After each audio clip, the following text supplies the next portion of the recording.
welcome everybody. Good afternoon. Good afternoon here on the eastern coast of the United States. I'm guessing it's the evening across the pond with several of our guests today. Thank you so much for joining. Thank you to our board member Skip for sending the email and inviting you guys. I'm glad everyone can be here today. And to our regulars as well, welcome. For those of you who don't know, my name is Stephanie Boretz, and I'm the Director of Donor Relations at the North Carolina Coastal Land Trust. And we're delighted to have you with our Little Lunch Lecture Series, which is something we started last April when everything went bananas with the pandemic. And we still wanted to be able to offer some programming and some connections, and we have made the Little Lunch Lecture Series pretty broad. It is, we invited speakers every Friday at noon Eastern on a topic related to the North Carolina coastal plain. And so we've been able to explore a lot in this past year. This is actually our speaker's second time with us at the Little Lunch Lectures because there's new stories to tell. So we invited Nick back. Before I introduce Nick, though, let me just let everybody know we are recording this and it's on Facebook Live. We would be happy for you to keep your cameras on because we love to see your faces. But if you prefer to have your camera off, that is fine, and you can just control that on your own. We would like everyone to mute their microphone so we don't have background noise, and we have a great presentation today. But at the end, we will invite you to unmute and ask questions if you would like to. We also have the ability to have you write a question in the chat if you prefer to do it that way, and then I'll read those questions to Nick at the end. I think that's all the housekeeping stuff, so on to the good stuff. Nick Luccketti is the president and principal archaeologist at the James River Institute for Archaeology in Williamsburg, Virginia, and the vice president for research of the First Colony Foundation. He has been surveying and excavating Virginia sites since 1974 for institutions such as Virginia Historic Landmarks Commission, the Colonial Williamsburg Foundation, the Association for Preservation of Virginia Antiquities, and he has been an adjunct faculty member at the Christopher Newport University, among a million other things. The Virginia Gazette says Nick has, quote, made an indelible mark recently with excavations related to the 1587 lost colony of Roanoke Island, North Carolina, unquote. And we agree. We are pleased to welcome Nick back for a second Little Lunch Lecture, and we are excited to hear about the new old finds in Bertie County, North Carolina. Nick, over to you. Thank you, Stephanie, and welcome to all of you this afternoon or morning, perhaps too, as well. So with that, I'm going to start with a little background. And all right, Stephanie, my advance was working before we started this, but now it's not. Can you use the arrow? There we go. Okay. All right. There we go. So, Sir Walter Raleigh sends over a reconnaissance voyage in 1584. And this is just going to be a little bit of a background to set the context for everything. And this voyage in 1584 comes back with a glowing report about what is now North Carolina. Included on that voyage was two Indians, Manteo and Wanchese. The image on the left is neither of them, but it's a North Carolina Algonquian drawn by John White. Manteo, upon the return to England, stayed with Thomas Harriot, the man on the right, who's just a brilliant Renaissance man, and Harriot learned to speak some native Algonquian from Manteo, as well as North Carolina and Native American customs, which was invaluable when Harriet was on board the 1585 voyage of 108 men and boys that went to Roanoke Island. under Governor Ralph Lane, who sent a letter back to England in September of 1585 with the address of the new fort in Virginia. And this conjectural drawing is based on an earthwork at the north end of Roanoke Island, which we'll see in a bit, that has always been thought to have been part of one of the Raleigh settlements there. You can see an obvious problem with it. It's not big enough to hold 100 people. So what exactly is this earthwork? We'll see. Also in 1585, Harriet and John White, the photographer of the 1585 voyage, or if you will, John White was an accomplished painter, and they made this, I think, incredibly accurate map of, there's Roanoke Island and all of these waterways, and what's now the Chesapeake Bay, Hampton Roads are accurate, and it's just amazing the accuracy that they were able to establish at that time. So this was all 1585. They returned to England in 1586, and a second colony is sent out in 1587, this time with women and children. So this is meant to be a permanent colony. In September 1587, John White gets sent back to England to get more supplies and colonists to return in 1588, which he does not because of the Spanish Armada attack on England. The Queen won't let any ships leave for any reason. Raleigh tries to sneak out one ship, but it has to return. And so John White does not get back to Roanoke Island until 1590. And he's basically a hitchhiker on a privateering ship. He does get to the north end of Roanoke Island, where they find the letters CRO carved on a tree and the word Croatoan carved on a gatepost for the fort, but they find no one, and the buildings and fort are in ruins.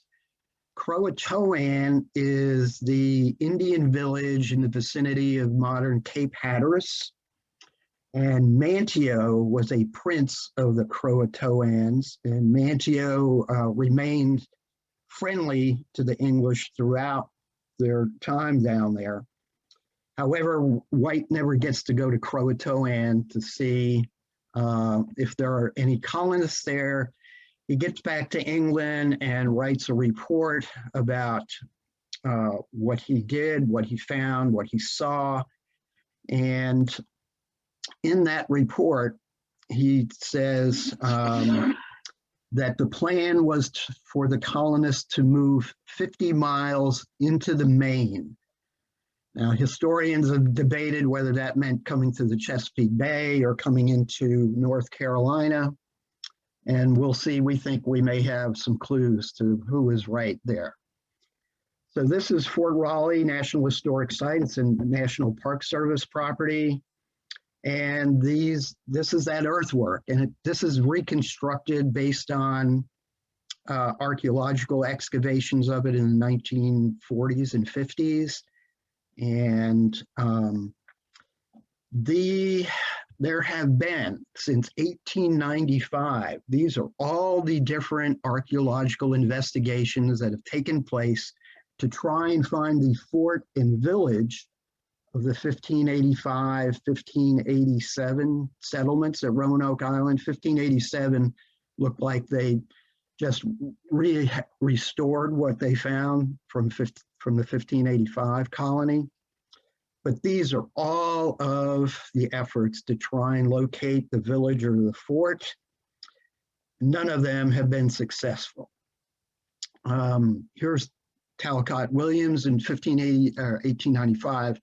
I'm only going to show a couple of slides related to this because of the comments about what they found. And you can see Talcott Williams is surprised at how little material culture artifacts were found at the site where he dug all those test pits.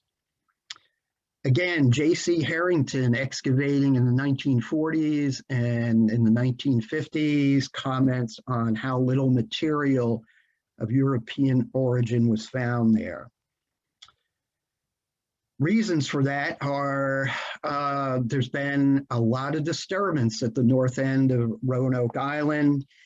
It was interpreted in the 20th century as having log cabins, and it was made into really the first historic site to attract tourists or visitors. And to do that, there was a lot of construction of museums and log stockades, and without any prior archaeology. This is the outdoor amphitheater that's built not far from the earthwork. Who knows what was there before that was built? And there is significant erosion right on the north end of Roanoke Island. If you can see that black layer right here, if you can see my cursor, that is the old land surface that was exposed in the 16th and 17th century before it was covered in later centuries by all of this sand and tremendous loss of land as well.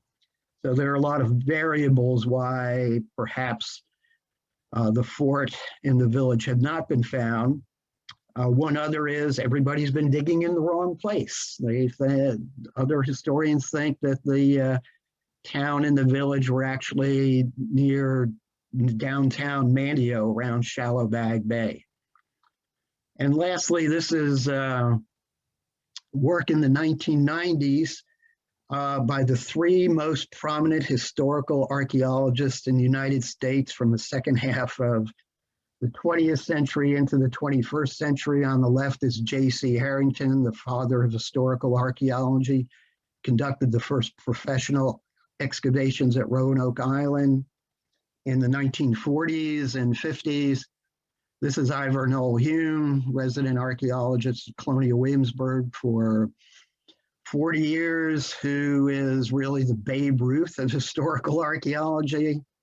And back here working with the team in 1990s is Bill Kelso, who has headed up Jamestown rediscovery since 1993 and the discovery of John Smith's Jamestown. All of those folks working on this project headed up by Noel Hume in 1990s to try and see if there's any evidence of the village or fort around this earthwork. As I mentioned, nobody's really sure what this earthwork what purpose it served. Here's Bill and Noel working on it. And what it turns out to be, this is not the earthwork, but everything around it is a scientific workshop from 1585 to 86, when a documented metallurgist, Joachim Gans, and the scientist Thomas Harriot were on that voyage. And we know they were not on the 1587 expedition back to Roanoke Island. So this scientific workshop area must belong to the Lane colony in 1585. So it's the really best physical evidence that survives of either of Raleigh's colonies. And subsequent to that, the first colony foundation was established by President Phil Evans here on the right with historian Karen Kupferman to continue on the work in search of Sir Walter Raleigh's colonists. And they began work in 2008 at Roanoke Island. As you can see here, did not find any evidence of the village or fort, but more of the science center. Actually, our project there in 2008 was the first episode of Time Team America. And they were there the first week and they missed this great find in the second week. It was a necklace of articulated copper plates that, again, probably has something to do with the Science Center. So Roanoke Island, fort and village, never been found there of the 1585 colony. Given that, the First Colony Foundation got involved in investigations up the Albemarle Sound, and you can see where Site X is. And this all came about as two serendipitous events, as it were. The first is this farm, Ball Gray Farm, right along the Chowan River, where this Indian village of Mediquim has been known for decades. So that was not a surprise.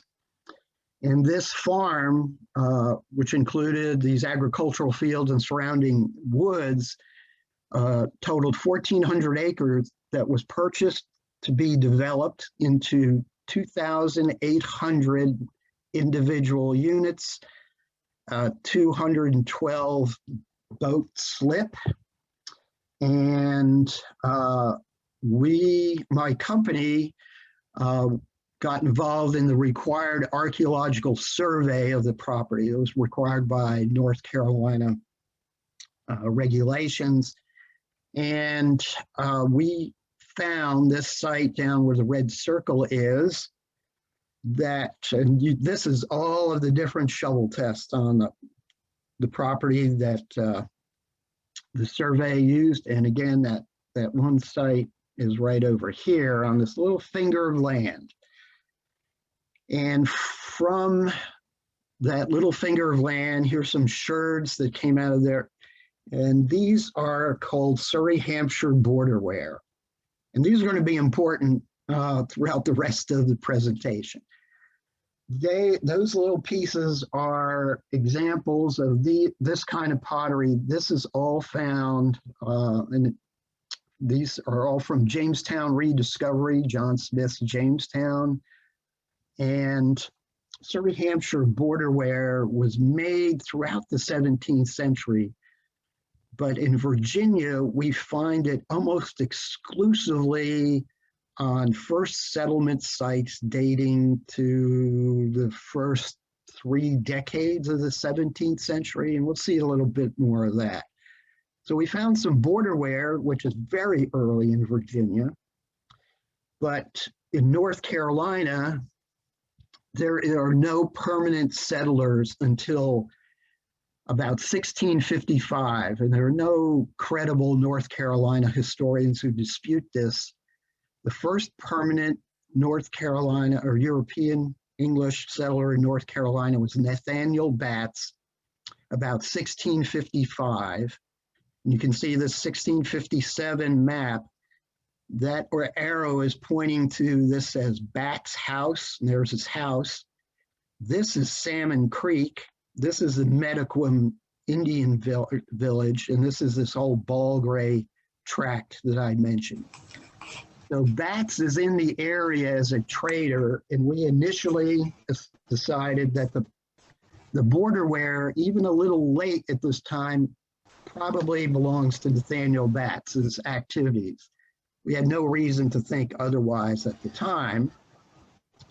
So my being there and having seen this on early Virginia sites was the first serendipitous event. The second was when one of our board members got involved in a project down along the Pamlico and around Bath, North Carolina, to investigate an Indian village called Secatan.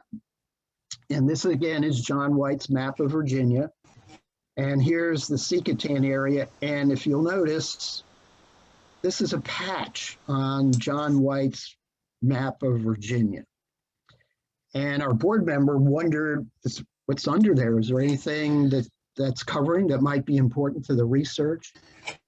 So he reached out to the British Museum, which has all of John White's paintings that survived from 1585-86. Asked them to examine it, and they said, well, we're not going to take it up, but they used some ultraviolet light and some backlighting and some other sophisticated analyses, and they said, well, there's not much interesting under this patch. But you know, there's another patch up here, and you might be interested to see what's under that. So here is this uppermost patch. This is actually the Chowan River, and this is Albemarle Sound. And what's under that patch was a symbol of a fort. And actually that's underneath it, the color one. There's a town or a fort or fortified town actually on top of the patch as well. And why there's a patch covering up a fort symbol, which then had one written on top of it, is still a subject of much debate. But under here is a dot for the village of Mediquem. So this is right in the area where our survey found some borderware. And so our thought was, well, maybe the borderware is actually earlier than Nathaniel Batts. The English in 1585, in fact, surveyed well up in this area beyond Salmon Creek and up the Chowan River. So the First Colony Foundation began excavations on that Bulgray farm in 2012. And sure enough, began to find lots and lots of borderware coming out of the ground, as well as another English ceramic, a North Devon baluster jar. These are storage jars like borderware in Virginia. These are only found on first settlement sites in Virginia dating to the very early 17th century. And this type of pottery, as well as borderware, is made in 16th century, I should have mentioned. So we're now thinking we may have a site that is related to some lost colonist activity here. So this is just a sample from Site X, as we called it, of green glazed borderware, yellow glazed borderware. And what's significant about these sherds are they are pieces of little cooking pots, pipkins, and covered cups and bowls and objects that are used to make, serve, and store food. Somebody is living here long enough to break about 8 different objects of borderware and baluster jar. And so it's the day-to-day living of some group of people.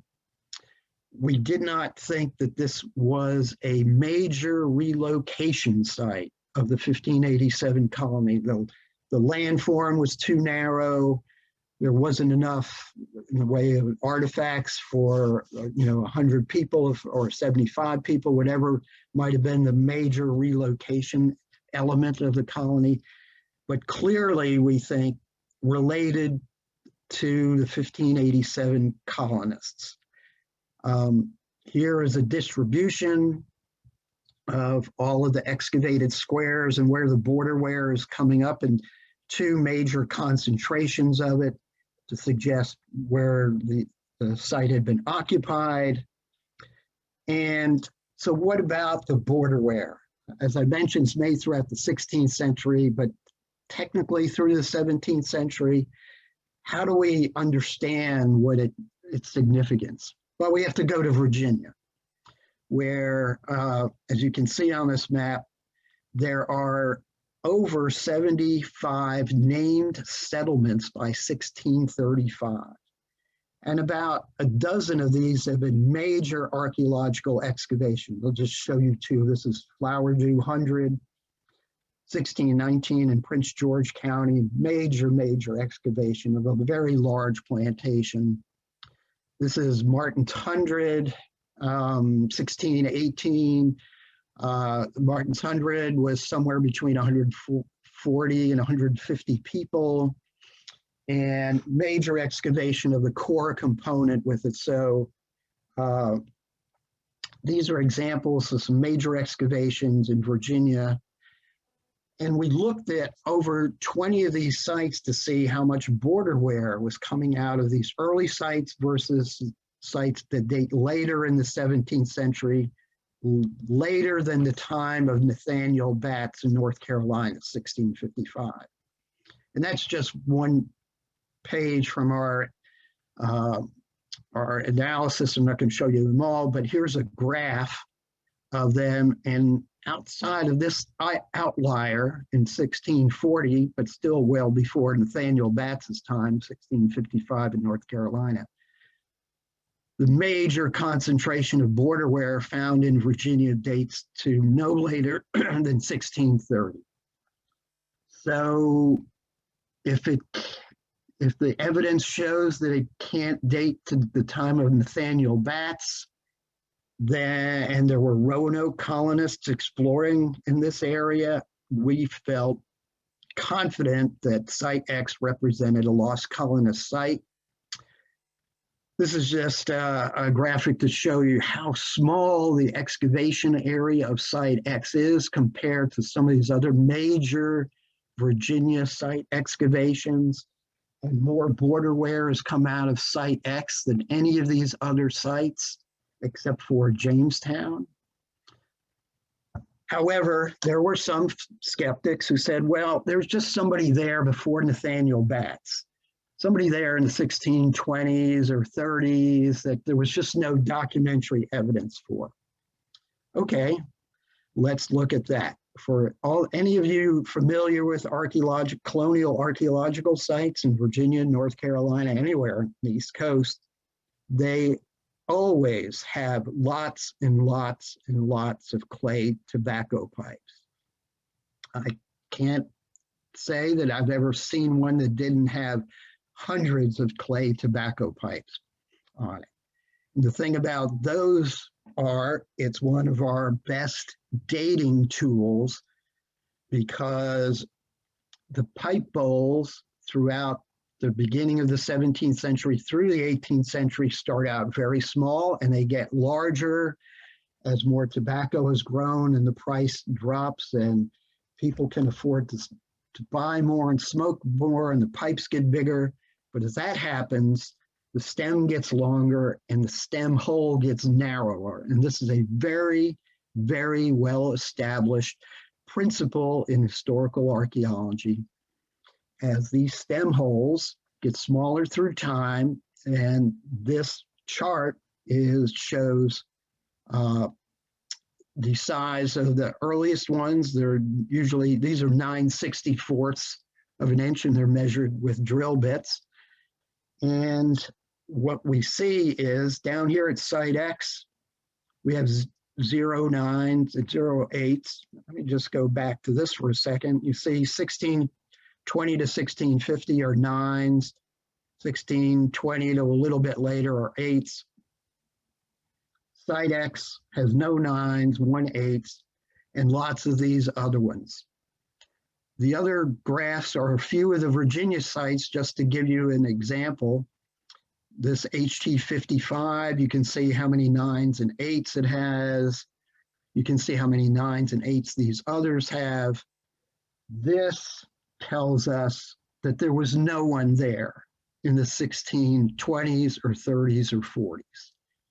Therefore, the border wear and the North Devon baluster jar, we feel, must belong to a small group of lost colonists, 1587 colonists. It's not the relocation site. What are they doing there? Good question. We'll talk about that at the end. So knowing that it was not a relocation site, and here is Site X. This is orange is all the property that we surveyed for the development, which did not happen thanks to the Coastal Land Trust, which went ahead and purchased most of this property to keep it from being developed and then turned it over to the state of North Carolina as a state park. But knowing that there was nothing more in this area, First Colony Foundation began surveying these other areas outlined in different colors. And this red dot up here is where Site Y is, that was found in 2019 and 20. And that was found by surveying the agricultural fields, looking for artifacts on the surface, which were then flagged. And this isn't us, but this is what we were doing. We located the exact position of every one of those artifacts on the surface with this total station, which enabled us to produce this map of this field showing where every artifact was on the surface. And this red circle outlines a cluster of artifacts that were Elizabethan in nature, some borderware, a few other sherds that we'll see. So this area became the focus of an excavation. These are all 5-foot squares as we tried to kind of hone in where the major occupation was in this area. There's a little bit of an issue with Site Y in this area too, because it too is subject to significant continual erosion, as you can see in this image. The squares, this is a 5-foot square, and this is very typical of what we were finding, which is really few features that might be associated with the Elizabethan period, Roanoke colonists. These, what you're seeing in there are plow scars. Those are plow scars. These are plow scars.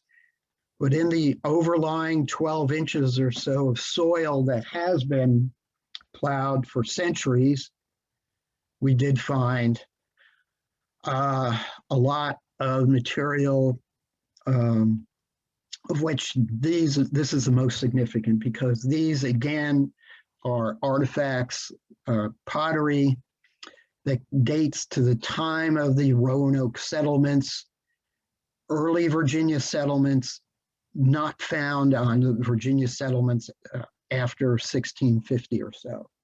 So once again, we have evidence, and these are some of the representative objects that those sherds represent.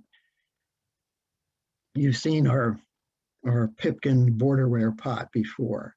And this is our list of the things that were found at Site Y. And you can see that the beginning period of their manufacture is all in the 16th century. As I mentioned, they were made throughout the 17th century. However, in Virginia, on over 20 sites, major excavations, we do not find them later than 1650. So once again, we feel like these must date to before the time of Nathaniel Batts or any subsequent permanent settlers in North Carolina, which began in the 1660s. We know Roanoke colonists were in the area. And yes, the skeptics said, well, it's just somebody undocumented. Here's a map showing the clustering of our Elizabethan artifacts. There is an 18th century site here too, but the clustering of those artifacts is much different, except for this one hot area down here. By GPR2 is a ground penetrating radar anomaly. And this seems to be a filled in head of a ravine, perhaps, so that would explain why you have concentrations from the earliest settlement here, Roanoke colonists, and later 18th century, because that would be your access to get down to the river. So that would have been a strategic spot regardless of the period of settlement. But here's our pipe stem data. These are all the tobacco pipes from Site Y. Can ignore these locally clayed. These were made in Virginia, and the formula doesn't work for Virginia-made pipes. But these white bulk clay pipes are English or Dutch, and look at 0 for 9, 0 for 8, and all of the pipes cluster here into a formula. You put this into mathematical formulas, which are, again, widely accepted in the field of historical archaeology. And you get a date of 1724, which is the date of the later historic component here. So again, no evidence that there was anyone here in the 1620s or 30s. Why didn't we find any evidence of a structure? Well, you know, the colonists were expecting John White to come back in 1588. So would they have built any really substantial structures? Might they have built something like this reconstruction at Jamestown settlement, very crude structure with ground laid sills. The buildings framed into ground laid sills, which would leave no archaeological footprint to find. This is a Jamestown rediscovery. This is a building, a reconstruction of a building built in 1609 inside the fort that left very small post hole imprints in the ground, only a couple inches deep, which plowing could easily have taken away.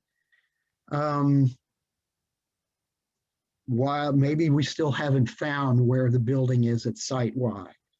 So here's the big picture to wrap up. We have Site X, Site Y, about 2 miles apart, with access to the Chowan River and Salmon Creek.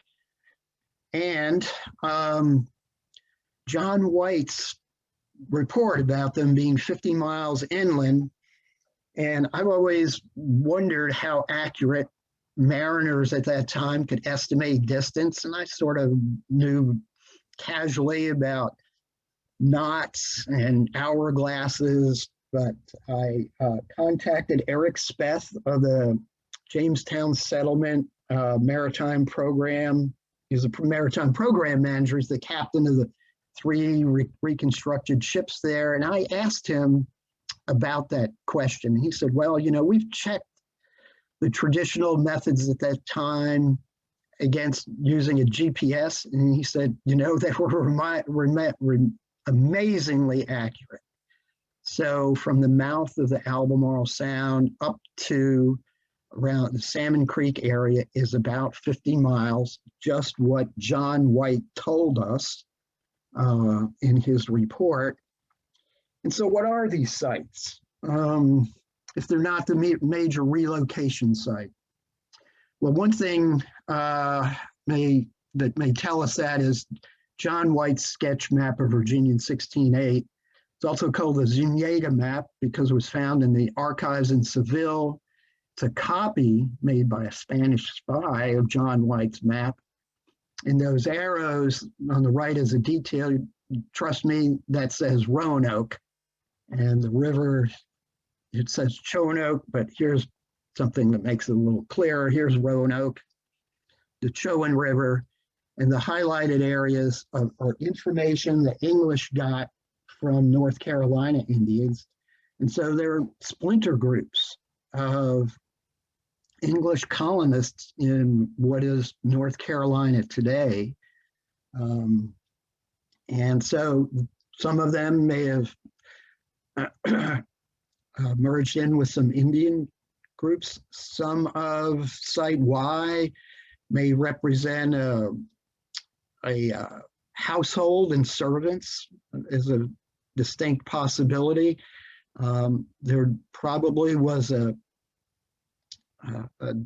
they settled in separate areas because the late 16th century was in the middle of the worst drought in North America in 800 years. So it'd have to be a dispersed settlement, we think, so folks could subsist. So it may be a number of things. But we were not the first to suggest that the colonists went inland in North Carolina. In addition to John White, highly respected late historian in North Carolina, Tom Paramore, published an article in 2001 in which he argued exactly for that thing, that they went up, settled in Bertie County near Mediquem. And we also like to be upfront, say we don't have a smoking gun, but we've got pretty good prima facie case.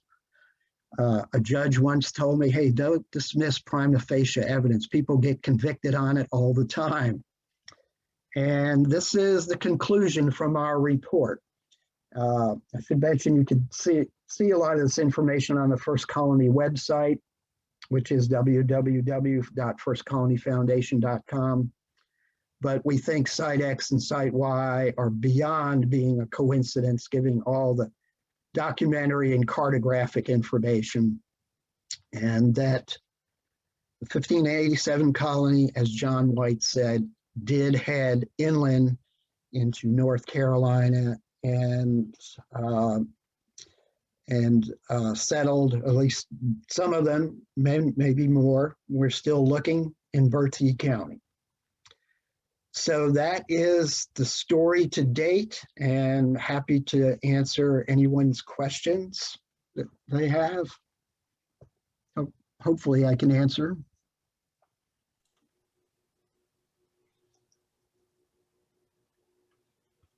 Thanks, Nick. That's such an awesome next part of the story. Anyone has a question that is on Zoom, you can just unmute and ask your question, or if you prefer to type it in the chat, you can do that. If you're on Facebook Live, you can type it into the comments and we'll read it out loud and still get your question answered. So we have some time. Sometimes it takes a second to unmute, so we will be patient and let you do that. Stephanie, it's Untitled from Biddeford. May I ask a question? Of course. Absolutely fascinated by what Nick is saying. I've been trying to follow his descriptions on a map. Could he give us exact coordinates so I could really find where he's talking about? I think I know where it is, but if I had coordinates, it would be even better. Well, I don't have them handy, but I can get them and I could send them to Stephanie and she could pass them on to you. But brilliant. That would be great. Thank you. You're welcome. Sure. Happy to do that. Do I see a raised hand from Beck? Yeah, go ahead.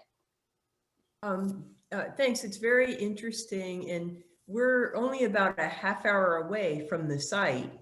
And we were wondering, is it possible that we could visit sometime? It is. There's really nothing to see right now. The property is Bertie County Park. But I will say that First Colony Foundation is going to return to Site Y to continue excavations right along the bluff, the part of the site that's most endangered to being lost to erosion. In the near term, and we will be going back probably April, May, June timeframe. We don't know right now. As I mentioned earlier to Stephanie and Van, we're trying to figure out when we can herd all the cats together to get them on site, but we are definitely going to be going back during that time frame, probably for about 8 weeks, I think, the excavation will take. And then you'd certainly visit at that time as well. And our website will have information updating our calendar about when we would be going back. Okay. Nick, that's the First Colony Foundation site? Yes. Okay, great. I have linked that in the chat. So if anyone wants to copy that or click on it, it'll open it up in a page and you can go check that out after the talk. There is a question from Charlie. Is ground penetrating radar of limited use in such low-lying areas with water saturated land? Well, it is not of great use at Site Y, not because it's low-lying land, which it's not, but it's very difficult for it to see the kind of ephemeral features that are left by very short-lived, very insubstantial buildings that would have been built.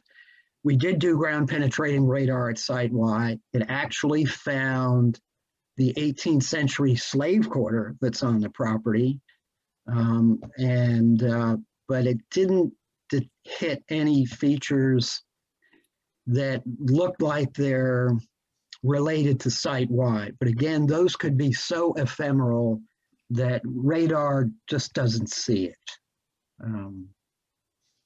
But we did use it at Site X, and it was confusing there. I didn't get into it at Site X, but Site X is built right on the edge of the Indian village, and there were all kinds of Native American pits all over Site X. So all of the subsurface anomalies that the radar saw were virtually all Native American. thanks. There are a couple of hands raised on Zoom. Nancy Guthrie, want to ask your question? Yeah, thanks, Stephanie. I have two questions actually. Site X and now Site Y. Does this give the First Colony Foundation more places that you now want to excavate? Like, does this kind of lead you further on your path and your future plans for research? And my second question is, Site X is now protected thanks to the Coastal Land Trust. What about Site Y? What is that land ownership and management right now? Right. Well, second question first. Site Y is in a farm that was purchased by Bertie County that they intend to develop and improve into a public facility with access to the beach. Great. They are not going to do anything that would impact Site Y.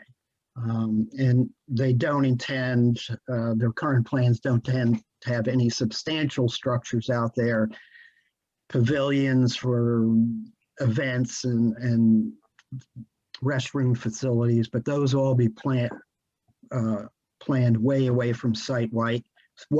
And then those will be checked out in advance of their construction as well.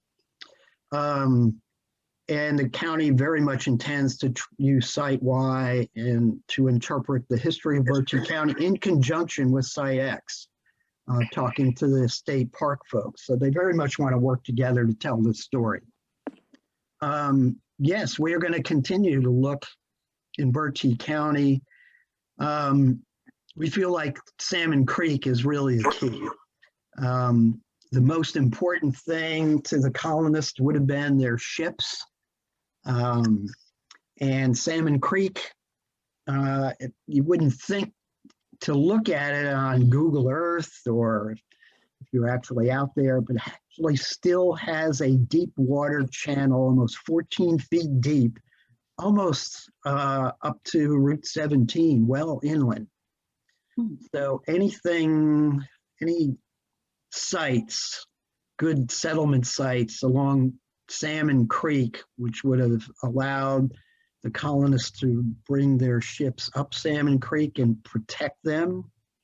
All the local watermen tell us Salmon Creek is the best area anywhere around to protect boats from weather, and it's got this deep water channel, which was probably even deeper in the 16th and 17th century before all the agricultural around it developed and wind-blown erosion silted in Salmon Creek to somewhat, but it still has a very deep water channel. So we're going to continue looking around Salmon Creek. We don't think the Maine relocation site would have been close to the shoreline where it could have been easily seen by any Spanish ship sailing to try and find them, because the Spaniards were looking for them. Spaniards did go to Roanoke Island and saw where the English had been after it was abandoned, but they were looking for them and the English knew it. And so we think the major relocation site might have been inland.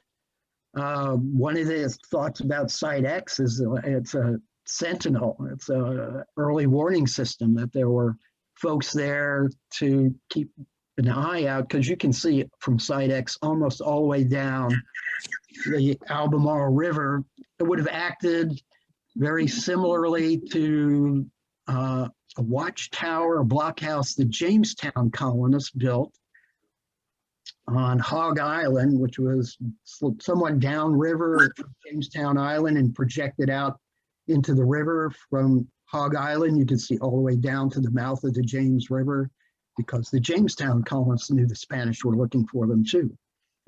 So Site X, that's one possible interpretation of Site X. Because we feel like Site Y is more of a domestic site. You saw there were more types of ceramics than at Site X. So Site Y may have been, as I mentioned, a family and some servants, just a small group.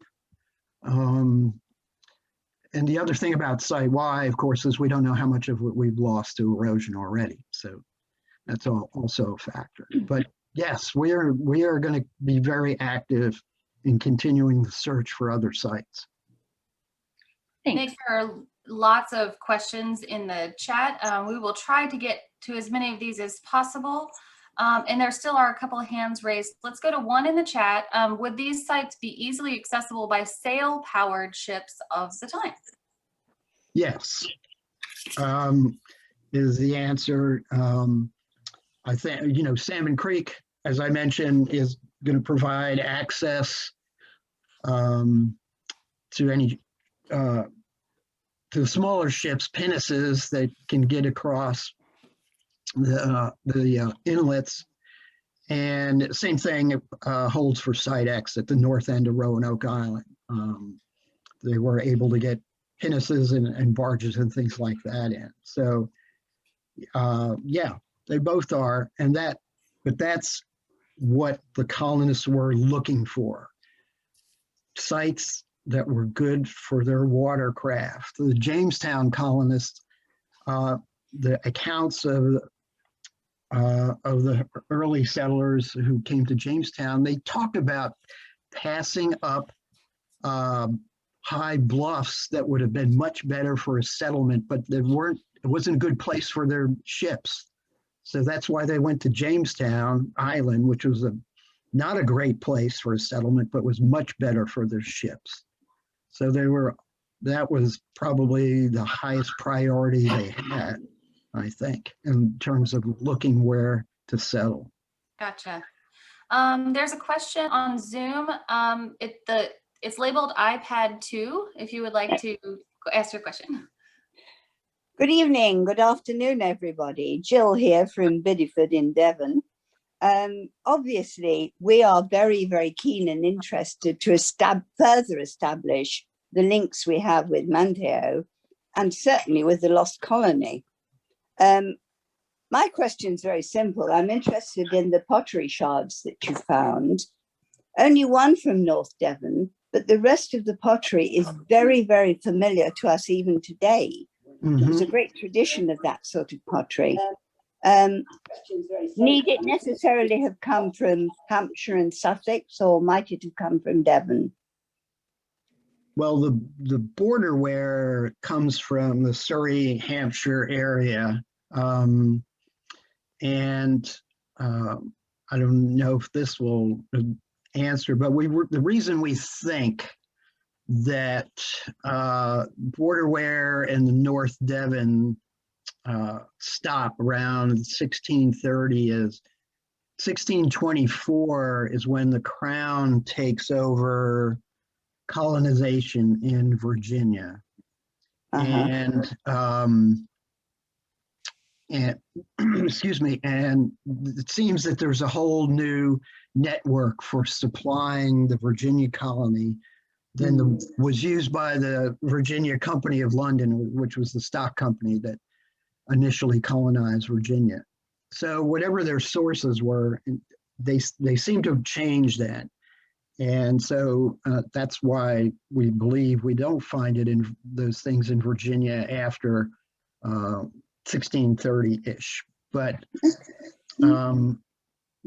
there's a pretty good handle on most of those ceramics about where they're made from kiln sites and shipping records and things like that. So, and then there's the whole Devon connection with Raleigh's expeditions and a lot of Devon gentlemen being part of it. So undoubtedly they were supplying from there too as well. Thank you. Thank you. We'll stick around. Okay, good. Thanks for your question. Nick's, Jason in the chat is curious why the patch would have been added to cover up the fort symbol. So are we. It is, as I mentioned, a subject of much debate. It seems like there were several copies of White's drawings and maps that were made into a presentation book, perhaps to give to future investors.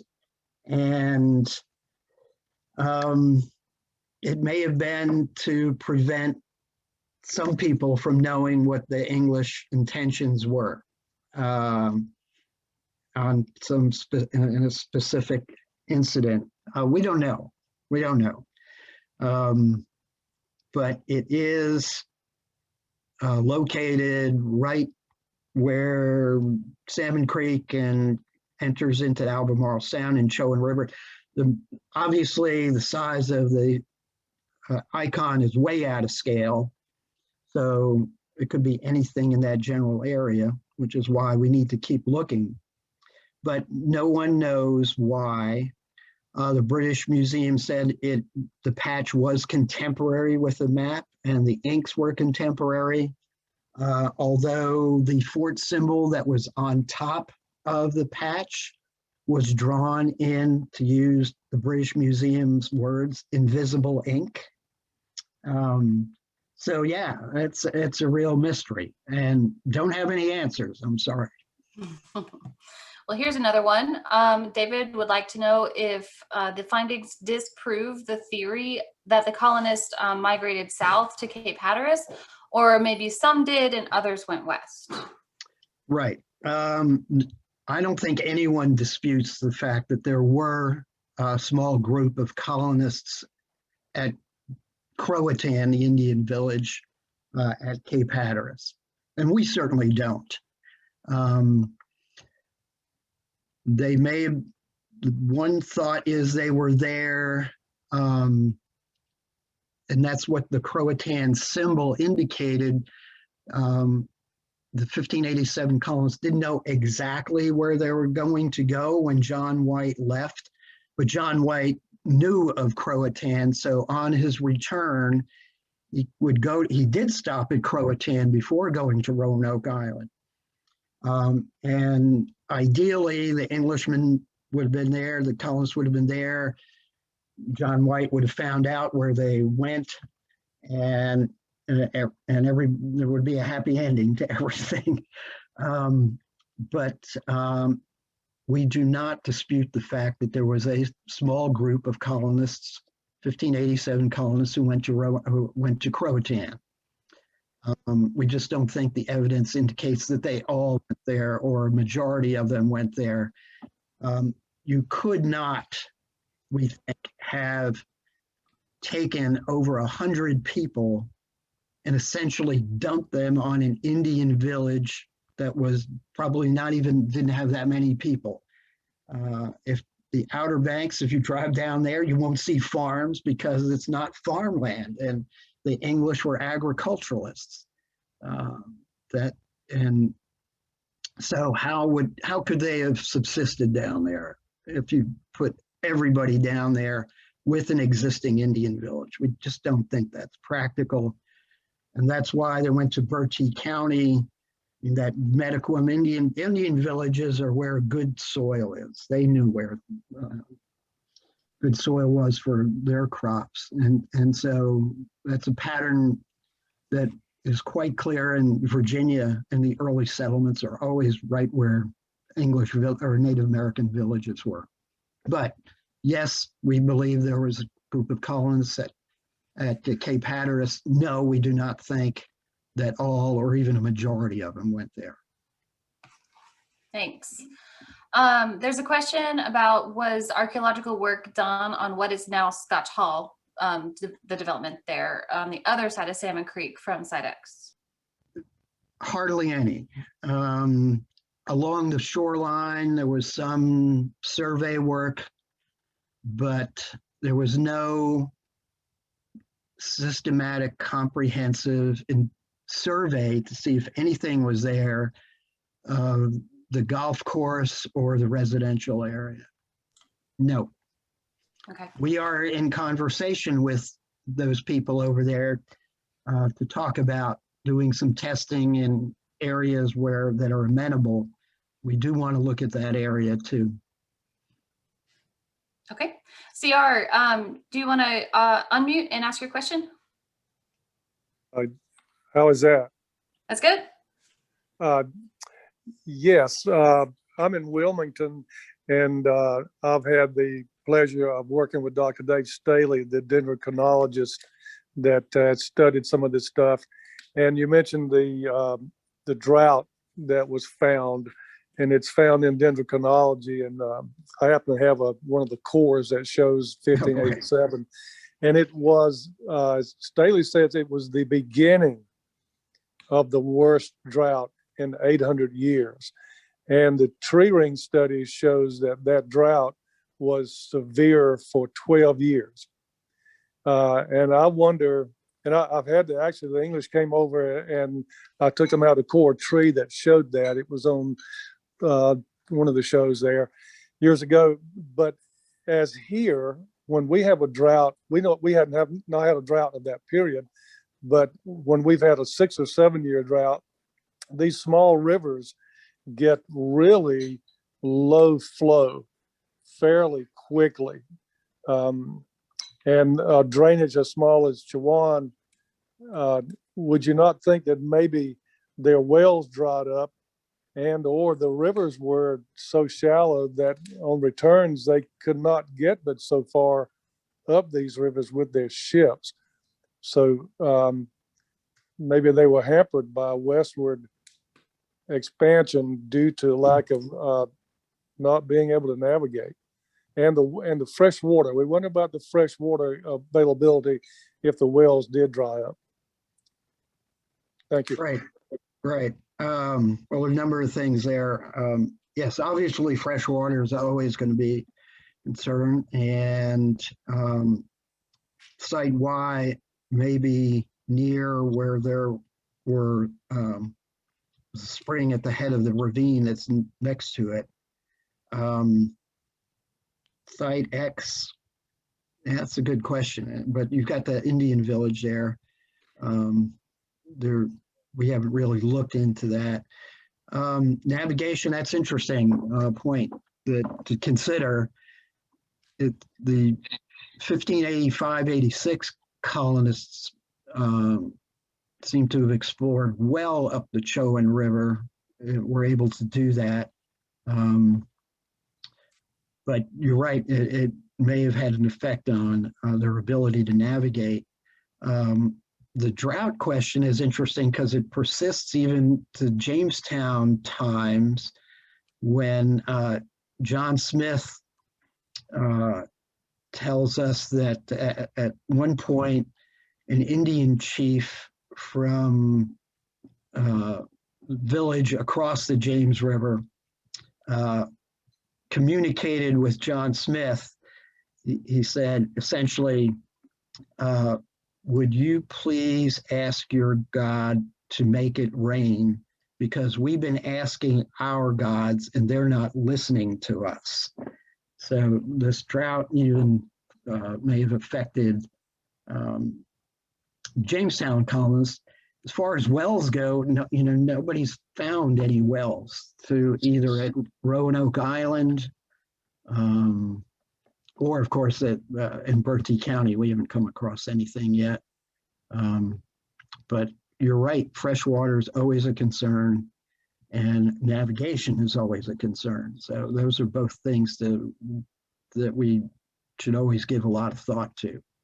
But thank you. Yeah. Nick, there are 2 questions in the chat, and I think these will be our last 2 because we're not out of time. We can keep going, but these are the last 2 that have come through so far. They're kind of related, so I'm going to read them and you can answer the whole thing. Why 2 sites so close together? Wouldn't they have collaborated, especially if a temporary site was waiting, especially if they were a temporary site waiting for rescue?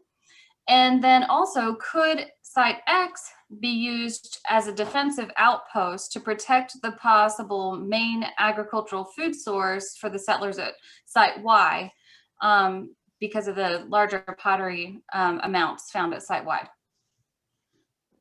Well, Site X is certainly a candidate for being a defensive location.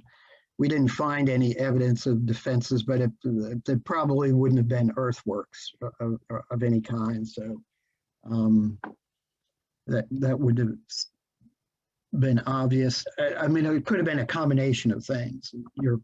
There are one thought about Site X is they're just a splinter group living on the periphery of an Indian village, perhaps even living in Native American buildings, longhouses, but it could have been both an early warning site and a defensive position. Trying to remember the question overall again. Oh, sure. That maybe they would, why about they're two sharing. sites so close together, might they collaborate? Yeah, well, they probably did. I mean, what we think is going on is something we've seen at, for example, the Martin's 100 site that I showed and the Flowerdew 100 site. Those were both settlements as a large numbers of people. As Martin's 100, as I said, maybe as many as 150. So what has been found is a central administrative area with a fortification and in domestic areas and some craft areas, but also satellite sites have been found from Martin's 100 that have been found near the main central area, but also the most recent one is a couple miles from it. So we, again, and the same thing for Flowerdew 100. So our suspicion is there is a central site somewhere, Bertie County, and you're going to have these satellite sites around it that, of course, would support each other in whatever ways that were necessary, but also in order to help subsist in either maritime resources or beginning agriculture. They're spread out, and when we see this in Virginia, and we suspect the same things going on in Bertie County. And I use the word suspect because we don't know, but these two sites certainly seem to fit the pattern that we've seen in earliest large Virginia settlements.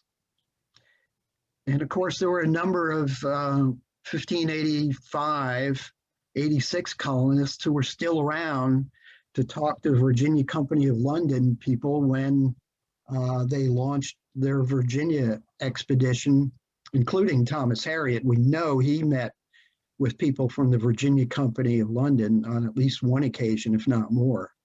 So lessons learned in 1585, 86 were passed on to Jamestown colonists as part of the whole prelude to Jamestown.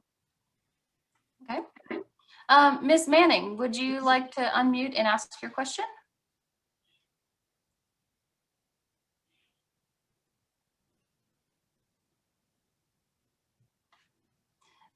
We're not able to hear you, but I see your hand is up. So as soon as you have unmuted, you can ask your question.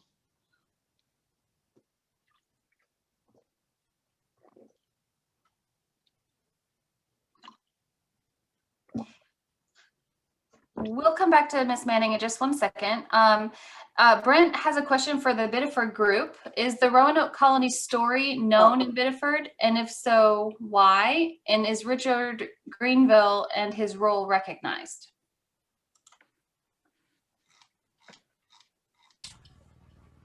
Yeah, it's Ewan here. Is Leslie still there? I'm not sure if she joined. I think she is. Leslie, Yes, I am here. you've got the answer to that. I've just put something on the chat. Yes, very much so. So Richard Grenville is very much celebrated in Biddeford. We have streets named after him. We have a plaque on the wall of a house where it's thought he lived. We have a copy of the National Gallery portrait. Raleigh, his Native American friend that he brought back, is also celebrated.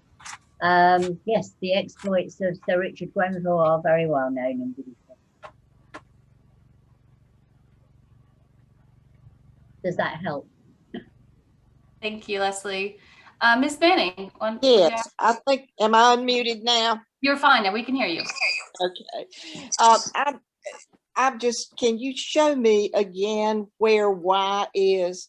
I've been to X. I was there when the Coastal Land Organization gave it to the state. And my husband grew up playing exactly where everything was found there. And I've been there many times, but I can't quite figure out where Y is. It is, it's not. Your slides are still showing. So if you have, okay. you want to go back to a map. Yeah. Okay. There we go. Does that help? All right, now let's see. So you're crossing the. Is it near Eden House? It's below 17. Yeah. Okay, so it's not a place that's you could easily access. Well, this whole property is now owned by the county, and there is access to get out, to get down to the beach. So it's completely undeveloped right now, except for there now is an access road off of Ball Gray Road that comes around and down. So yeah, so I know that Ball Gray, I used to own part of Ball Gray, but I know that I have not ever been on the water up in that area other than by boat. And I couldn't tell whether it was closer in on the Ball Gray property. But I think you've told me where it is. You've answered my question. If I may ask another one, do you plan to do anything like what you did at Site X again, as far as showing the artifacts? And I mean, that was a wonderful exhibit that you did there. And I'm in several groups in Raleigh that I think would enjoy going down there and seeing that again. But do you have any plans for that?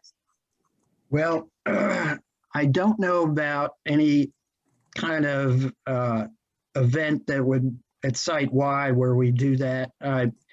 In November of this year, First Colony Foundation is going to have a 3-day symposium in Manteo to correspond to, would be the 400th anniversary, if that's the right word, of the death of Thomas Harriot. And it'll be 3 days with some international speakers. We'll report on Site Y, on new reporting on, or reporting on the new work that we intend to do this year.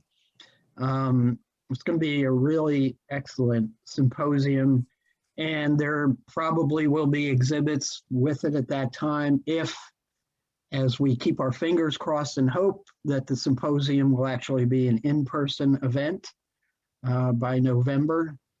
But right now I can't tell you that there's anything, any sort of exhibit that's going to show the materials from Site Y. But I'm pretty confident that there will be at some point in the future. The Roanoke-Kashai River Center is also very interested in this whole story. They have a little exhibit with Site X material right now. And that's where the Roanoke-Kashai Visitor Center in Windsor. Oh, okay. All right. That's interesting, because Windsor's where my husband grew up. I'm particularly interested in Site X, because that's right there where a lot of the cousins live, still on Ball Gray, that still have homes there. Thank you. Right. We have had such awesome interest today. I'm so excited. I would like to call on town councilor with your hand up for our very last question of this awesome conversation today. Well, thank you there. Well, I just like to say this has been very, very interesting and a very, very good talk. And if I can just say on behalf of the Biddeford residents and all here in the UK, how much we have enjoyed it. I think we have. And I think, you know, in some ways we are a bit behind you because, you know, we don't really take much notice of this, and we should do. We should do. And, you know, I live in a house just above where Sir Richard Grenville supposedly was born. And, you know, history really excites me because I think it, you know, it really is a good thing. But I think that we should, all of us from Biddeford and UK should probably do our best to invite you over here and to see our lovely North Devon coast and Biddeford. And perhaps we can rewrite the history books and say that perhaps the Pilgrim Fathers weren't the first to colonize the United States, but that might be controversial, but still, I like to say that. But, you know, yes, it's been very interesting, and we ought to do this again. And perhaps, you know, I see a few people here from other Rotary clubs as well. Perhaps we can do something in that sort of vein and share our thoughts with you, our cousins in the over the pond, as it were. Thank you very much for this evening. Very nice. Thank you. Thank you. Yes, we'd be happy to cooperate with you in any fashion, and you could, you know, see about us on First Colony Foundation website, and also that'd be a way to get in touch with any of us too about any plans you might have. Again, thank you all for being here today, and for this awesome crowd that has stayed to the very, very end. Everyone is invited back to Little Lunch Lectures every Friday at noon. We have the next 8 weeks booked, so we have plans all the way through April 9th. So join us every Friday at noon Eastern time. If you want to join again from across the pond, you are more than welcome. But I will let you go to the website to find that. I won't read them all out loud, but again, thanks for being here. Nick, thank you so much for your time and sharing your tales with us, and we do appreciate it. We'll see y'all soon. Bye. Bye. Thank you. Bye. Thank you. Thank you. It was wonderful. It was, yeah, hugely It enjoyable. was, it was Thank you. absolutely great. Thank you very, very much. Oh, you're welcome.